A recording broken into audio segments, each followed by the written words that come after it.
좋아요, 구독!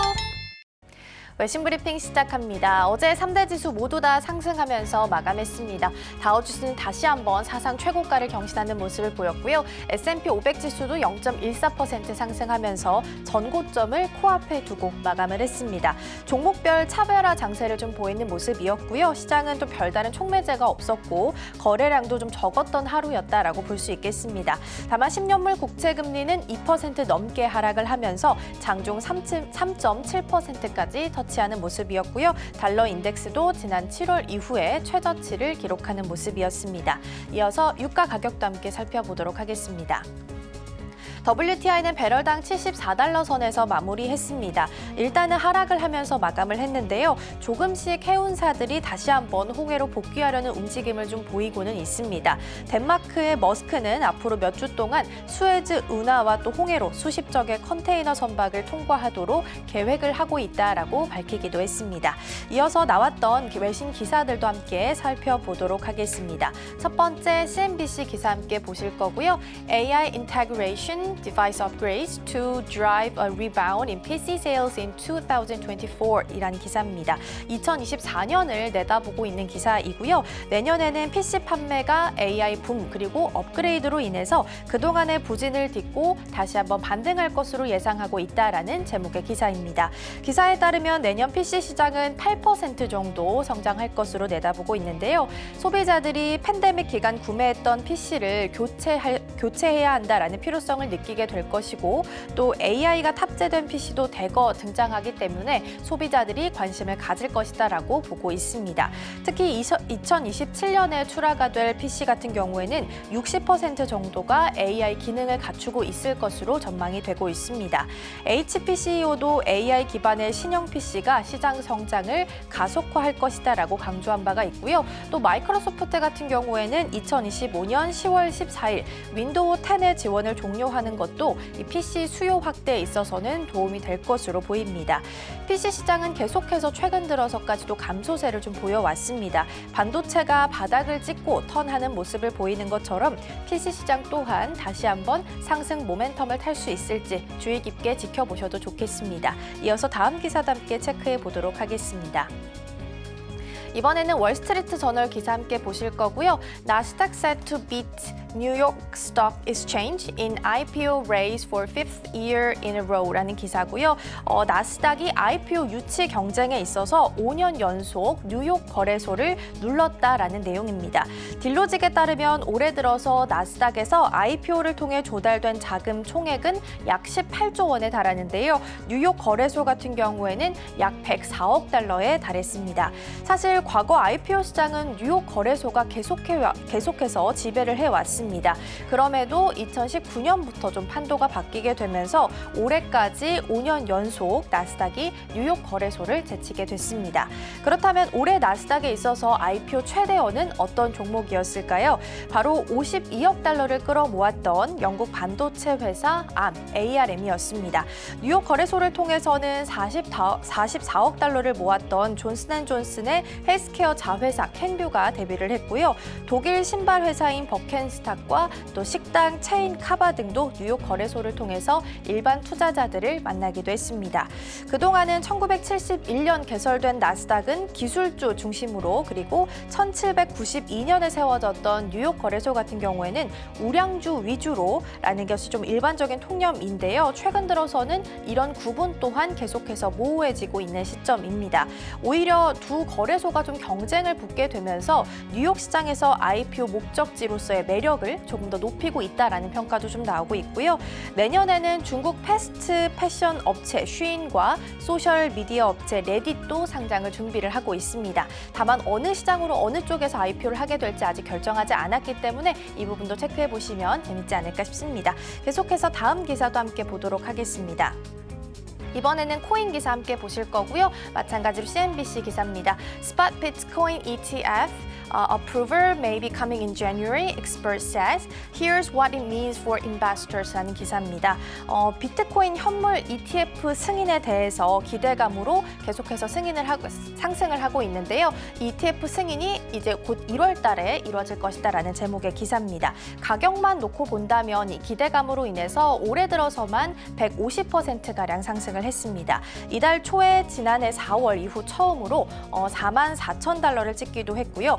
오늘 가격 또한 좀 큰 폭으로 상승하는 모습을 보이기도 했습니다. 자, 그렇다면 비트코인에 투자하고 싶은 사람이라면 어떤 점을 좀 주의해야 하는지 이 내용을 좀 담고 있는 기사입니다. 함께 볼 거고요. 미국 SEC는 내년 1월 10일까지 해당 ETF 신청권에 대해서 승인 여부를 결정을 해야 합니다. 블랙록을 비롯해서 현재 10여 개 업체가 해당 ETF 출시에 대해서 신청을 한 상태고요. 외신들에 따르면 현물 ETF 승인이 이루어지게 되더라도 비트코인의 가격의 변동성은 여전할 것이다라고 이야기하고 있습니다. 특히 일부 전문가들은 승인이 될 경우에는 차익 실현 매물이 나올 수도 있어서 가격이 더 큰 폭으로 하락할 가능성이 있다라고 지적하기도 했습니다. 즉 비트코인은 여전히 변동성이 크고 또 투기적인 자산이다라고 표현을 했는데요. JP모건 또한 비트코인 현물 ETF가 승인이 된다 하더라도 ETF의 수익률은 부진할 것이다라고 전망한 바도 있습니다. 내년 1월을 기대해보면서 일단 가격은 계속해서 상승 곡선을 그려가고 있는데요. 실제로 다음 달에 ETF 승인 결정이 어떻게 나게 될지 그리고 그 이후에 따라서 어떤 변동성을 좀 보이게 될지 확인해 보시면 좋겠습니다. 이어서 이번에는 섹터별 움직임 함께 보도록 하겠습니다. 3대 지수 모두 다 상승을 한 모습이고요. 일단 첫 번째 특징주로는 마이크로소프트 함께 살펴보겠습니다. 전일 대비 0.16% 약보합순에서 마무리했습니다. 뉴욕타임스가 마이크로소프트와 오픈 AI의 저작권 침해로 제소를 했습니다. 뉴욕타임스는 자사가 발행한 수백만 건의 기사와 콘텐츠가 AI 훈련에 허가 없이 사용이 됐다라고 주장을 했는데요. 개발사들은 개방된 인터넷 공간에 있는 자료들은 AI 훈련을 위해서 자유롭게 쓰일 수 있다라고 현재 주장을 하고 있습니다.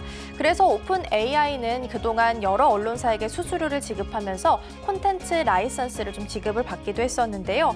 일단 이 AI 학습을 둘러싸고 생겼던 저작권 문제는 어제 오늘 일은 아닙니다. 그렇기 때문에 문제를 앞으로 어떻게 해결해 나가게 될지 이 부분도 좀 유의 깊게 보셔야 될 것 같고요. 이어서 밤사이 하나 나왔던 기사 더 보도록 하겠습니다. AI 챗봇인 마이크로소프트 코파일럿의 안드로이드용 앱을 출시했다고 합니다. MS 코파일럿의 모바일용 버전은 공식적인 발표 없이 좀 조용히 발표가 된 상황인데요. 마이크로소프트는 올해 초에 빙이라는 이름으로 생성형 AI 시장에 뛰어든 후에 또 지난달 코파일럿이라는 브랜드로 변경을 한 바 있습니다. 이후 마이크로소프트는 이 코파일럿을 전 AI 서비스로 다 모두 확장을 하고 있는 모습인데요. 이번에 출시한 MS 코파일럿 앱은 오픈 AI의 챗 GPT와 굉장히 유사합니다. 이메일과 문서에 텍스트 초안을 작성할 수 있고요. 또 동영상 요약 기능과 노래 생성 기능까지 함께 추가가 됐다고 합니다.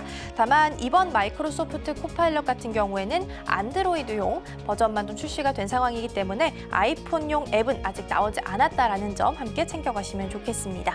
이어서 이번에는 TSMC 함께 보도록 하겠습니다. 전일 대비 0.19% 상승하면서 소폭의 상승률 강보합순에서 마무리 지었습니다. 세계 최대 파운드리 업체인 대만 TSMC가 첨단 1.4나노 공장 건설에 속도를 내고 있습니다. 일단 위치로는 대만 중부 타이중으로 결정을 했고요. 대만 언론들은 대만 정부가 타이중 단지 확장 건설 2기 개발 계획에서 이 같은 내용을 의결했다라고 보도했습니다. 공장 건설이 실제로 좀 이루어지게 된다면 연간 예상 생산액은 약 20조 2천억 원에 달하고요. 4천여 개의 일자리도 이 자리에서 창출이 될 것으로 보입니다. 나노는 반도체 회로 선폭을 의미를 합니다. 그래서 이 선폭이 좁을수록 소비 전력이 줄어들게 되고 처리 속도는 더 빨라질 수 있다라는 점이 특징인데요. 현재 세계에서 가장 앞선 양산 기술은 3나노이고요. 2나노 부문에서는 TSMC가 대체로 우수한 것으로 나타나 있습니다. 그렇기 때문에 1.4나노 공장이 건설이 되고 또 가동에 들어가게 된다면 TSMC가 다시 한번 시장을 흔들 수 있게 될지 이 부분도 함께 기대를 해보셔도 좋지 않을까 싶습니다. 이어서 테슬라 함께 보도록 하겠습니다. 테슬라는 1% 넘게 상승하면서 2%에 가까운 상승률 보이며 마무리 지었습니다. 반면 기사는 좀 부정적인 뉴스였는데요. 테슬라의 생산 공장 기가팩토리에서 제조 로봇이 직원들을 공격하는 등 근로자들이 다치는 산업재해가 잇따라 발생하고 있다고 합니다. 이들 중에서는 카트에 발목이 끼어서 127일간 일을 하지 못하게 되거나 혹은 머리를 다쳐서 85일간 쉬어야 했던 근로자도 있었다고 합니다. 또 근로자가 공격의 로봇을 받는 사례도 있었는데요. 무엇보다 가장 큰 문제는 이 테슬라의 근무 문화라고 합니다. 테슬라의 전현직 직원들은 회사가 원칙을 무시하고 안전을 위태롭게 했다라고 지적을 하고 있는데요. 머스크가 이러한 부분을 해결하기 위해서 본격적으로 나서게 될지 주목해 보셔야겠습니다. 이번에는 애플 소식 함께 보도록 하겠습니다. 0.05% 소폭의 상승률을 보이면서 마무리 지었는데요. 일단 장 초반에는 어제 나왔던 애플워치 수입 금지령으로 인해서 하락세로 출발을 했습니다. 어제 애플은 애플워치에 탑재되어 있는 혈중 산소 측정 기술이 특허를 침해한 것이다라면서 수입 금지 조치를 당했습니다. 그런데 밤사이에 다시 한번 새로운 소식이 나오게 되면서 상승 반전하는 모습을 보이게 된 건데요.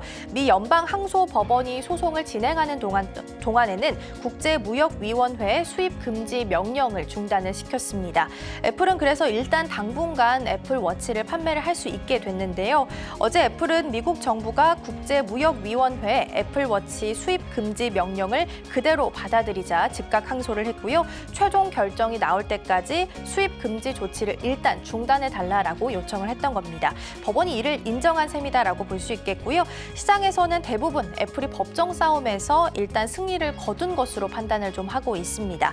애플워치가 애플 매출에 있어서 큰 부분을 또 차지하고 있는 만큼 소송 결과는 끝까지 지켜보실 필요가 있겠습니다. 마지막 함께 살펴보겠습니다. 마지막 아스트라제네카 함께 보겠습니다. 1.2% 정도 상승하면서 마무리했고요. 아스트라제네카가 세포 치료제를 개발하고 있는 중국의 그라셀 바이오 테크놀로지를 인수하기로 했습니다. 이는 아스트라제네카가 중국에서 사상 처음으로 단행한 M&A 거래이고요. 아스트라제네카 같은 경우에는 그라셀 인수를 통해서 세포 치료제 신약 후보 물질을 함께 확보를 할 수 있게 됐습니다. 현재 그라셀이 연구하고 있는 후보 물질은 혈액암이나 루푸스 등 자가 면역 질환에 있어서 치료제로 사용이 될 예정이고요. 금리 인하에 대한 이야기가 나오게 되면서 최근 기업들의 M&A 소식도 계속해서 들려오고 있습니다. 이번 세포 치료제 개발세 인수까지 좀 마무리가 된다면 입지는 앞으로 더욱더 단단해질 전망입니다. 지금까지 외신 브리핑이었습니다. 좋아요, 구독!